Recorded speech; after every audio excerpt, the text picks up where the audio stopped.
Welcome back to Movie Recaps. Today I will show you an action, sci-fi, thriller film from 2008, titled Death Race. Spoilers ahead. Watch out and take care. In the year 2012, the American economy collapses.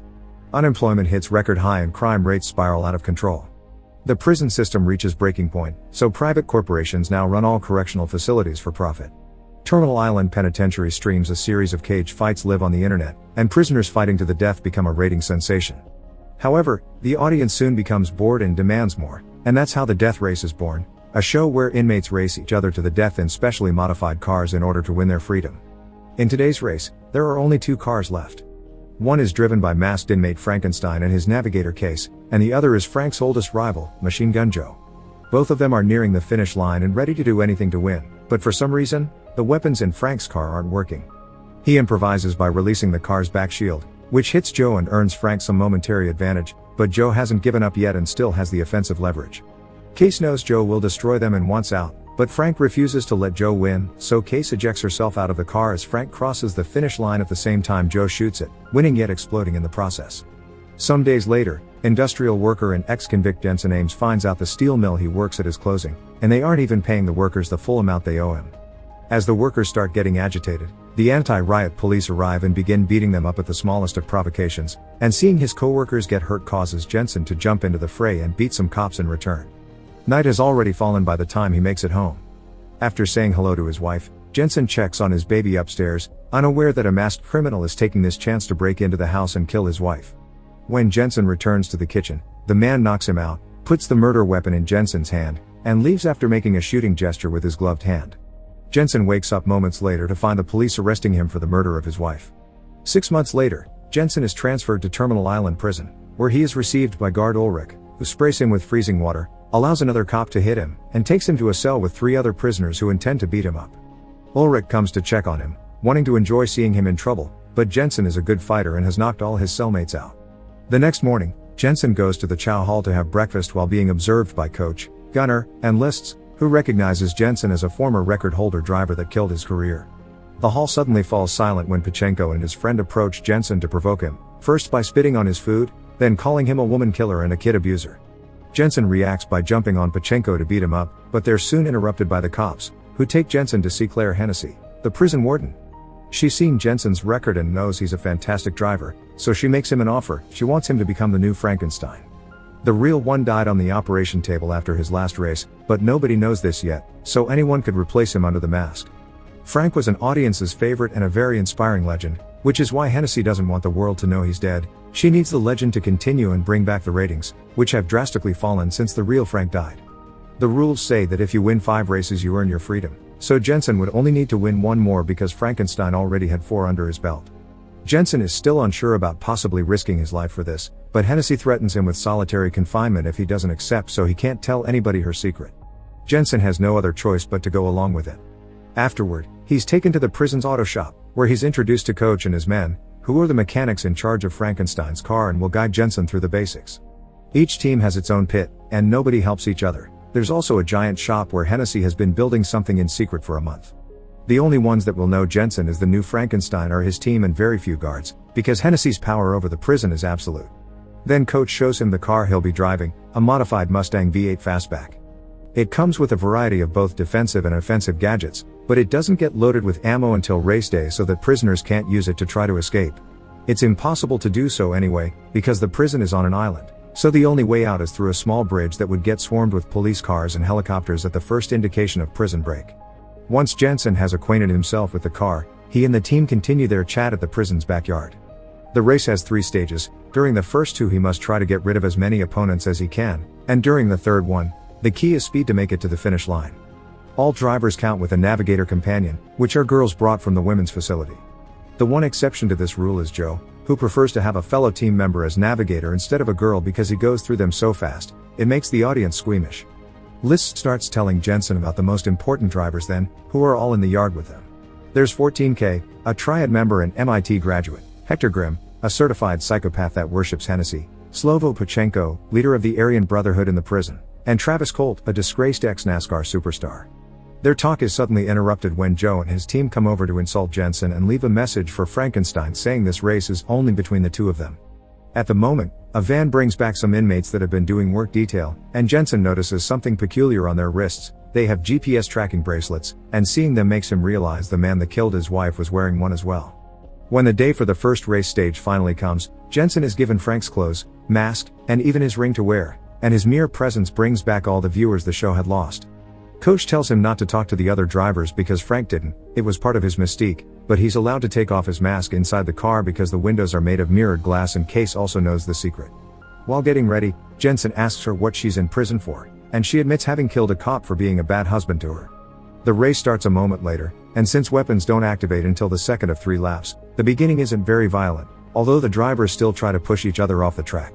Thanks to Case's knowledge of the area, it's easy for Jensen to go head-to-head with Joe at the very front, managing to pass him into first place when Case points out a shortcut he can take. It's then that Hennessy turns on the shield and weapons, which are manholes on the ground that a driver needs to go over with all 4 wheels to activate their car gadgets. Soon there is open fire on the track, and when Hennessy activates the death heads too, Grim kills a minor driver by pushing his car against it. He also causes Joe to fall behind after shooting oil at his car, but he loses the race when 14K pushes him off track with a missile and Joe runs him over. Meanwhile, Jensen manages to activate the weapons, but the machine gun gets stuck, so Case gets on the hood of the car to fix it, causing the others to concentrate their bullets on her. Jensen's skills allow him to dodge them all though, and Case returns safely to the passenger seat afterward.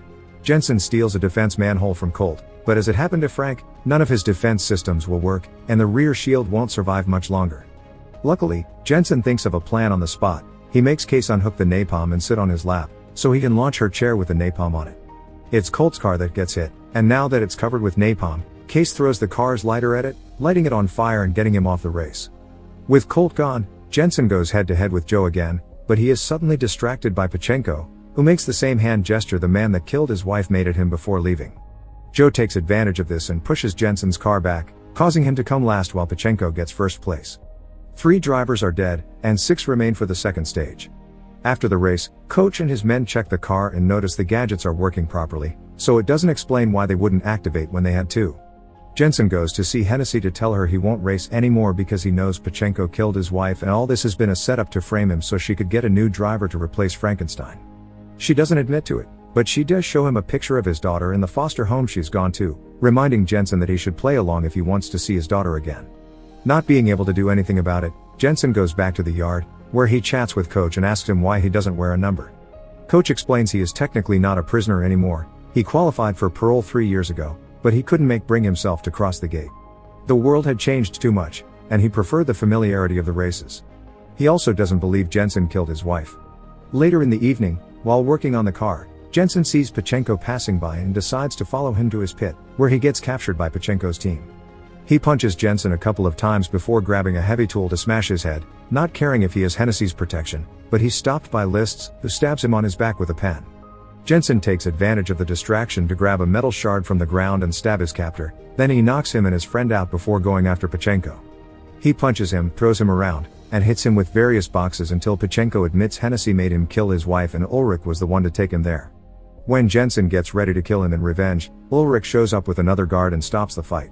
The next day, right before the second stage of the race begins, Pachenko teases Jensen by making the same hand gesture at him. However, Jensen doesn't fall for the provocation. In fact, he starts driving slowly on purpose and takes a tunnel so he can talk to Case in private. He wonders if she killed Frank because he finds it suspicious that the car's gadgets malfunction 2 races in a row, and he threatens her to expel her off the car if she doesn't answer. Case admits having sabotaged Frank's rear weapons because Hennessy would reward her with her freedom. The goal was never to kill Frank though. That was an accident caused by him still trying to win with no weapons. Hennessy's goal was to make him lose to keep him in prison, racing for the public. Now that he has his answer, Jensen speeds up and easily slides back into the race, ignoring Joe for now. His objective this time is Pachenko. After the two of them unsuccessfully try to push each other off the track, Jensen drives ahead and takes the weapons manhole instead of defense. This confuses everyone because the weapons are at the front of the car, so Jensen surprises them by suddenly turning the car around and opening fire on Pachenko while driving backward. After he's damaged the other car enough, he turns around again and hits the smoke, causing Pachenko to crash against a concrete barrier. Then Jensen stops his car and gets out to approach Pachenko and break his neck as revenge for his killing his wife. Between this and Joe deciding to change his navigator in the middle of the race, Hennessy decides it's the right moment to release the thing she's been building all this time, a multi-weapon tanker truck called Dreadnought. This truck is incredibly powerful and quickly catches up with the drivers, immediately killing 2 minor competitors. Since it belongs to the warden, it also has the benefit of being allowed inside the buildings, which lets it take a shortcut and appear at the front of the race.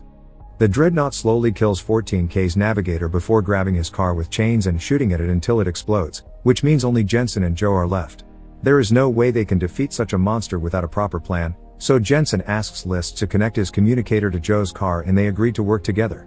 They flank the truck with their cars, doing their best to dodge any incoming attacks, and when a trap manhole appears in front of them, each of them hits it with 2 wheels, getting the 4 needed to activate it. This causes the tap to come up and the truck to crash against it. Now the second stage of the race is over, and Jensen and Joe will be the only drivers making it to the third. Later in the evening, Joe comes over to Jensen's pit to point out his voice suspiciously sounds a lot like Frank's, but he doesn't push for answers. Meanwhile, Ulrich and Hennessy decide that they need to kill Jensen since the Frankenstein mask can still be worn by someone else in the future. The following day, before the race starts, Ulrich puts a bomb under Jensen's car while Hennessy distracts everyone with a speech about racing being their life's purpose. When she mentions this may be the first time someone may win their freedom with a 5th victory, Jensen realizes that they always rig the races to eliminate anyone that could possibly win for the 5th time, and that's why nobody has ever achieved it before, which means he won't be allowed to win today either. Coach hears this conclusion and, once they're allowed to go back to the auto shop, decides to show Jensen a very important detail on a video of Grimm's death. This gives him an idea for a plan, and he asks List to add a half-gallon reserve tank to his car before going to Joe's pit to ask him to collaborate with him again. While Jensen is changing into Frank's clothes, Hennessy visits him to give him his release papers and to make him a new offer. If he wins, she wants him to stay in prison and continue to be Frankenstein because the track is where it belongs. She claims he isn't daddy material and an ex-con couldn't give his daughter a good life, so choosing to stay would be an incredible unselfish act of love. Jensen goes to join the race without giving her an answer yet, but he does put away the release papers in his pocket.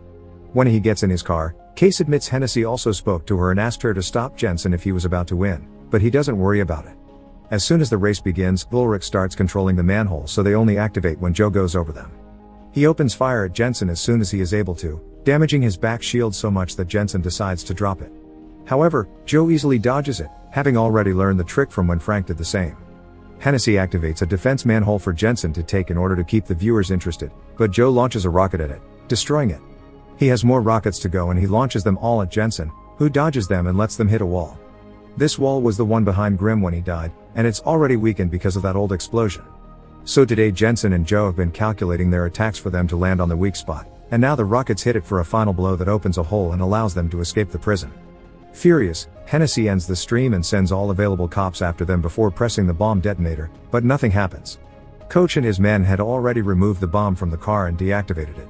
Joe and Jensen make it to the bridge, but the police cars are getting closer, so it's time to pull the next part of his plan. Jensen releases that extra half-gallon reserve tank, which hits the cars behind them, causing an explosion and a wall of fire that prevents any other cars from chasing them. Both convicts manage to cross the bridge gates and take 2 different roads so that all the helicopters only follow Jensen, who is the most important of the 2. As Joe drives away, Case agrees to help Jensen with the last part of his plan because she owes it to Frank and Hennessy has already given her the release papers, so they'll be obliged to let her go. When they are passing by some construction cranes, Jensen jumps off the car under their shadows and hides in there while Case takes his place at the wheel.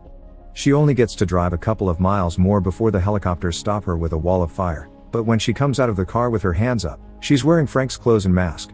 Since most people don't know about the identity exchange, the cops arrest her and take her back to the prison, allowing Jensen to escape and meet with Joe so they can board a freight train together. Back in the prison offices, Ulrich says the ratings are off the charts and congratulating gifts are already arriving. Hennessy opens the gift box he's brought and finds the bomb Ulrich had put under Jensen's car, which then explodes, killing them both. Outside in the track, Coach can be seen having pressed the detonator. 6 months later, Joe and Jensen have made a new life in Santa Rosalia, Mexico. They work together as mechanics in their own auto shop, and Jensen has regained custody of his daughter. Case visits them too after her release papers finally get processed, bringing with her a racing car for them to check out. Make sure to subscribe and turn on notifications so you can watch more videos like this. Thanks for watching.